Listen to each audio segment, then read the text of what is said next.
My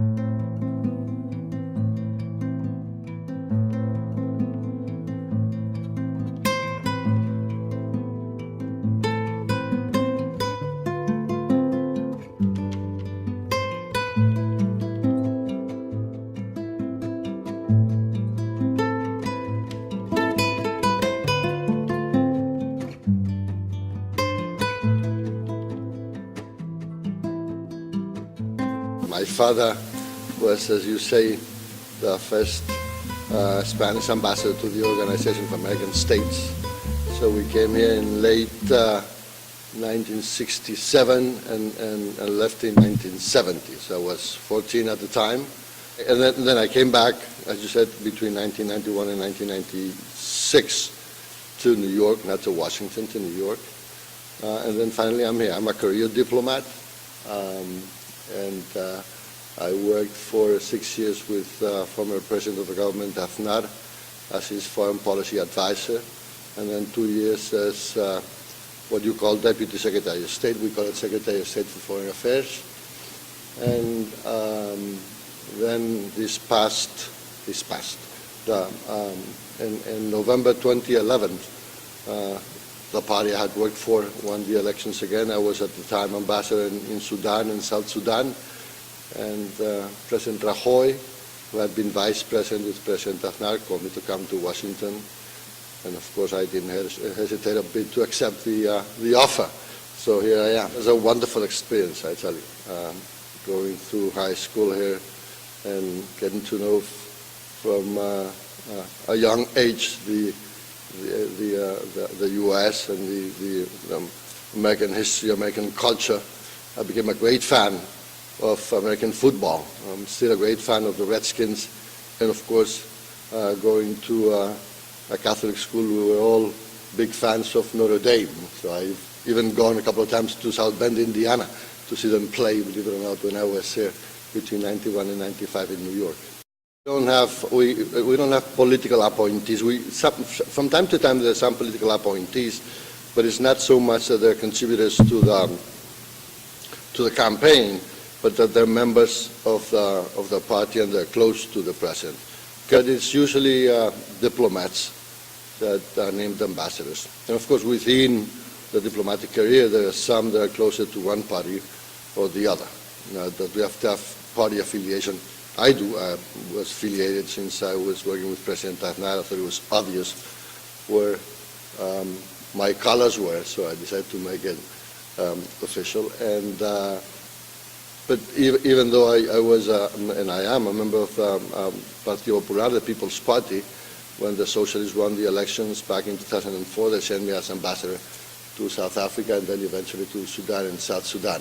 But these first level embassies, as you were putting them, they're usually for diplomats or not, but they're close to the president of the government. And every country has a different system, and in your case, ambassadors in general are much more political, much closer to the president. So, and it's good to have somebody who can pick up the phone and say, Barack, are you there? Can I do that? No, I won't tell you I'm as close to the current president as I was to the former one. I'm very close to his chief of staff. I'm very close to his foreign policy advisor. So eventually I could go through them, but I don't have his direct cellular phone number, that of the president's. I think the People's Party, as far as ideology is concerned, could fit very well with the Democratic Party. In social issues, there might be some divergence, but again, the legal system is in Spain is, how would I put it, as far as social issues are concerned, a bit more left or liberal, as you call it, than what it is here in the U.S. As far as economic conceptions, I mean, we're as free market as you are, and there are no differences in that sense with the Democratic or the Republican Party for that. The crisis has affected us hardly, as you know, since 2007, 2008. Luckily, we've undertaken a path of reforms that they were long overdue, and now we have a much more flexible, again, labor market than we had before, and that has helped a lot to sort of undertake the path of recovery in which we are right now. Along with that, many of the Spanish firms that were concentrated on the domestic market have had to go abroad, look for markets abroad. You will see, and you're probably seeing every day here, the number of Spanish firms that have invested in the U.S. They started investing in Latin America because that was a bit of a natural thing for those firms to do. We shared with them the culture, the language. And I mean, just to make not to give you a very long explanation, during this past year we've had trade surplus with the European Union, which was and the Euro area, which was something that hadn't happened before in our history. So the economy, thank God, is recovery. Our budget deficit it's getting reduced.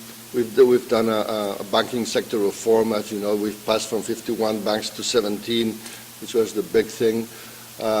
Luckily, the situation didn't reach the dramatic situation, and we didn't have to ask for bailout from the European Union.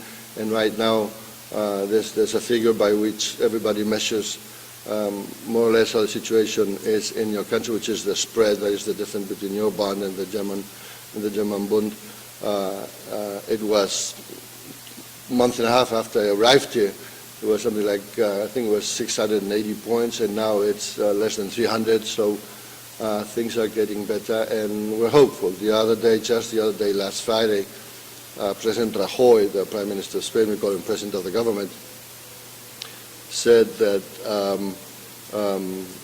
pessimism was disappearing from Spain. It is true that we've looked inside ourselves for a couple of years and we've become very pessimistic, and all of a sudden when the sky is opening and we see the success of these reforms that we're undertaking, pessimism is starting to disappear, and that is good. Unemployment. Tourism is doing wonderfully. It's been going for the last 2-3 years, and we keep on receiving visitors, which is wonderful. I mean, we have 47 million Spaniards living in Spain, and we receive something like 60 million tourists a year. So there are more tourists every year than Spaniards in our country, which is a blessing. And luckily, that sector has gone well, and it's always one of the pillars of our economic development. So thank God that's going well.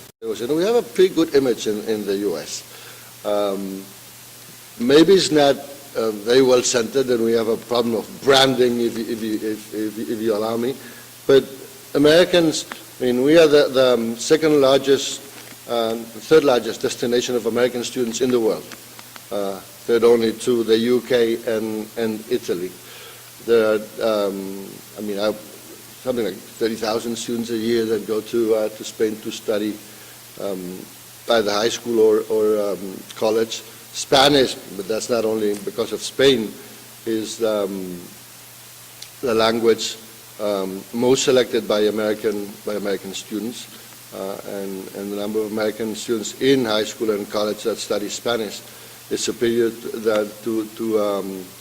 the rest of the languages combined, which is something very impressive. And yes, when you speak to an American, or in general, what is the image of Spain? They have an image that says it's a cool country, if you allow me the term, with lots of culture. You have wonderful beaches to go to. You have 2 or 3 of the most livable cities in the world: Madrid, Barcelona, Valencia, Bilbao. People go to the south to see the Muslim Spain. They know all about these chefs and the cuisine and how well you eat in Spain. Then you have the sports and the Rafa Nadals and all those things. So people like Spain. But I always say this: if you go to a normal city, you used to cities which is Sioux City, Iowa, and Tulsa, Oklahoma. You throw the name Spain in Tulsa, Oklahoma, Sioux City, Iowa. People give you this type of idea. And then you come back 5 days after, and you say, "Can you tell me the 20 most industrial countries in the world?" Maybe Spain will not be there. Then it's happened that with the 10th or the 11th, and we export lots of things to the U.S., and people ride Spanish trains in this country, and they land in airports that are managed by Spanish firms, and many of the constructions, or the big constructions done in this country are done by Spanish companies. But people don't know that. That's something, and that's something we work on to try and rebrand the image of Spain that this country has. That is not bad, but it's not accurate. Monarchy has been so essential throughout our history, and in our recent history, so much more. There's much more than tourism. But if we limit ourselves to tourism, we don't have the changing of the guard. The thousands of people that visit the Royal Palace in Madrid, which is an impressive palace and has very nice collection of painting. It's a museum within Madrid, and it's facing the new cathedral. So in that sense, if you consider that the monarchy, it's important tourism-wise. But the presence of the king in areas like Mallorca has fostered very much the tourism towards the island. Because Madrid has hosted a Soccer World Cup. We've presented the candidacy. I mean, Madrid, the municipality of Madrid has presented its candidacy for the last 2 years. So they've done, 98% or 95% of all the works are done there. We are a basic tourism destination. So you have hotels, all sorts of hotels, 5, 4, 3, 2, 1 star, half a star, and we think we're Spain. Madrid is a sports city. You have, of course, Real Madrid, which is an icon of football, but you also have basketball. You also have Atletico de Madrid. You have a big tennis stadium where they play the Open of Madrid. You have horses. Now they've fixed a bit the river where you can do all the canoeing and rowing. And then it's going to have wonderful weather. It's an open city. I think we have I shouldn't be saying this because I'm biased, but I think it's a candidacy that's difficult to beat, to tell you the truth. We've been in the final stages the last 2 times with London and with Rio, and I think I think we're about the only. Madrid is the only major capital city in Europe that has never hosted an Olympic. Remember, Barcelona held the Olympics in '92, and it did a lot of good to the city. Barcelona was not too well known at the time, and after the Olympics, it became widely known in the whole world. And its team, Barcelona, with all the Messis and all the big players, is probably more popular than Real Madrid in this country. It differs from country to other, but both Barcelona and Real Madrid have become, again, big representatives of the image of Spain in many countries. And to sort of a honeymoon type of relations between Spain and the United States between, 98 and 2002-03, for political reasons that have been overcome already.